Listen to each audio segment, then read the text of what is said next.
here's the tomatoes that we planted today. We have Big Beef Hybrid that I started from seeds, and I have upplanted them into these pots.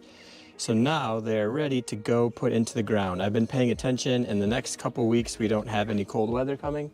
So it is good, close enough for me to put them into the ground and not have to worry about it. The first thing I need to do is I need to come clean out this raised garden bed. Last year I had potatoes in here, and I had some random corn that I had, and I might have had a tomato plant. I don't remember what this was, but I need to clean it out. As you can see, it's just become completely overgrown. I've even got something coming up which might be by blackberries, but as my blackberries are all right there, which have been awesome, and they're really starting to flower. And on that side I have strawberries, and they're really taking off this year, but we need to clean this out so we get our tomatoes in.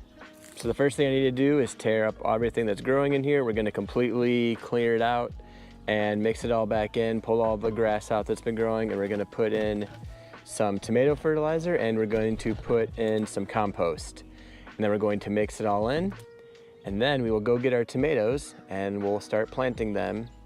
Step one is done. I had to pull out all the grass. I ended up having to get a shovel and dig down in there deep to make sure I got all the roots from all the grass that had overtaken for the last year. But now we can get ready for step two. And this is the trellis that I have that goes around the top. And this is what I will connect the rope to right here that will go down to the tomatoes, that I can clip the tomatoes as they grow to the top. And right here I have some strawberries. And as I was digging, I noticed some of them might be ready to pick. So we've got some down here, so let's pick them and see what we've got. This one's a little bit on, this side was more red than this side. And this one is very red, but it might have some sort of bug got into that one. So the next thing we're gonna do is we're gonna add some cow manure and some fertilizer. So this is cow manure and compost. Just adds a little bit more to this dirt, so that'll keep getting a little bit more ready and nutrients. I don't even add much, just one bag to this. So basically what I did last year worked, so I'm doing it again this year. And I'll come in here, just dig it in, mix it in with the dirt. Touch all this cow poop with your hands. It doesn't even, it has no smell, but mix it in with the dirt. And last year I used this tomato tone, and this is a slow release fertilizer. So the nice thing about slow release is it won't help it grow too fast, and it'll stay in it for a while. And so I'm going to put a few handfuls in here and dig it all in. And it should last me most of the season. So I bought this bag last year, and as you can see, there's still a bunch left. So I'm going to fill it all up so that it is ready to put in the tomatoes. Mix it in there. So I've got fertilizer and compost, and this is designed for tomatoes, and it worked last year, so I'm doing it again because I found out if it works, then you don't need to mess with it. Over here I have basil, which I'm also going to plant, and I have a few cantaloupes that we're going to plant. The basil did amazing last year with the tomatoes, and I didn't have any issues. I read a lot how basil would help last year, and it really did. So I'm doing that again this year, and then the basil would grow nice and big, and it definitely kept bugs away from my tomatoes. So now that all these are ready, let's take them over to the garden and start getting them ready to put into the ground.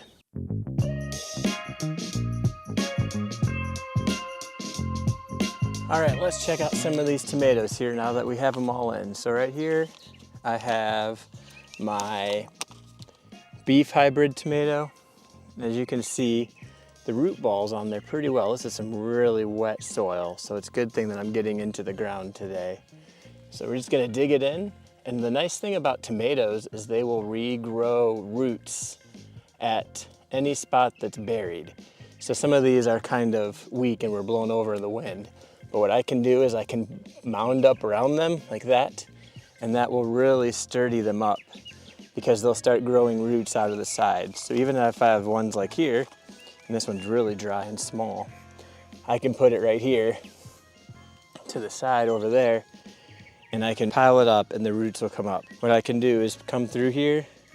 This one had 2, and take my dirt, pile it up around the bottom to get them so they're nice and strong to be growing up that I want. And I can bury some of them deeper, and they all look pretty good right here.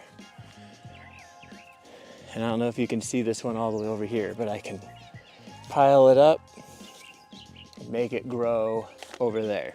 There, so now all of these along here can grow nice and tall.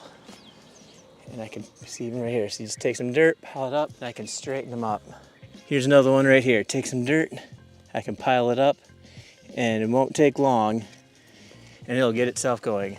So here is the root ball from the other tomatoes I'm gonna plant, and this one is from the store. As you can see, it's a huge root ball in here. So I'm gonna come in here, open it up.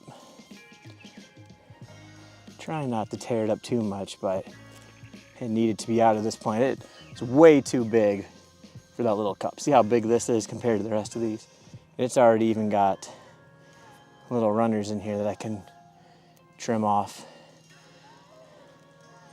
And we're gonna plant this one all the way at the end down there into the ground.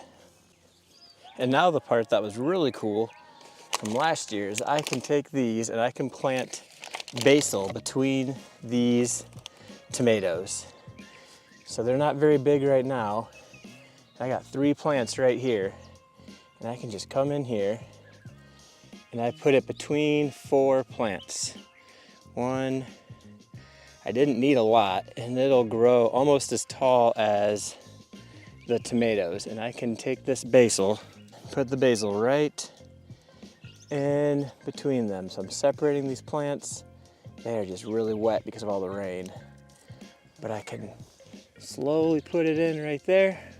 As you can see, I've got basil right between all of the tomatoes, and it was just amazing last year how well it worked. So if you're doing tomatoes, I highly recommend putting some basil in. This is just sweet basil that I'm planting between them right here. And now in front of my tomatoes, I'm going to plant some of my cantaloupe. So here's my cantaloupe, also pretty root bound and wet.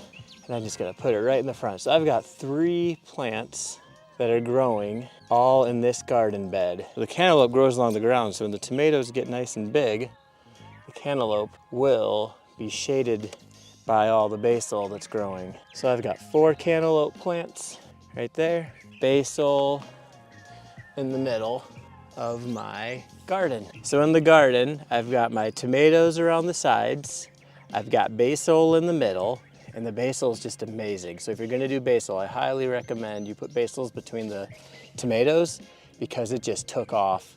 And I didn't have any bugs last year. That was the first time ever. So maybe I was just lucky, but everybody said to plant basil with the tomatoes, so I planted the basil, and it seemed to work amazing. And then in the front, I have my cantaloupes. I have an heirloom cantaloupe this year, and last year the cantaloupes did pretty well. They grow along the bottom, so they don't really mess with the tomatoes too much. And then everything is right here in this one garden bed. And so the next step is gonna be to use my trellis and put some strings that come down, and we're gonna connect each of the tomatoes. But we're gonna give them a couple weeks.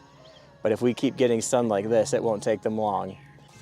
The nice thing about using these is they're reusable. So I've used them all this spring, and I can rinse them out, put them back together, and next summer I can use them again. So this will actually be my 3rd summer of using these. And this is a great way to save some money because gardening always costs more than you think it will. It never actually saves any money because you just keep buying stuff. But if you can, as many things as you can that you can reuse every year, including these, they are worth the investment. And these have held up pretty well. So they're pretty thin, but I used them last year and I used them this year, and they look good enough to use again next year. So now that we're done, we're gonna give a little watering around each of the tomatoes. I'm not gonna get it on the leaves, I'm just gonna go around it and around the basil. Just get them a little bit to get started. And for the first couple of days, I'll probably have to come out here and water them every other day or so. I try not to water them too much so that in the middle of the summer, they're not addicted to the water, and then when it gets really hot and you skip a day or two, they don't need full water every day.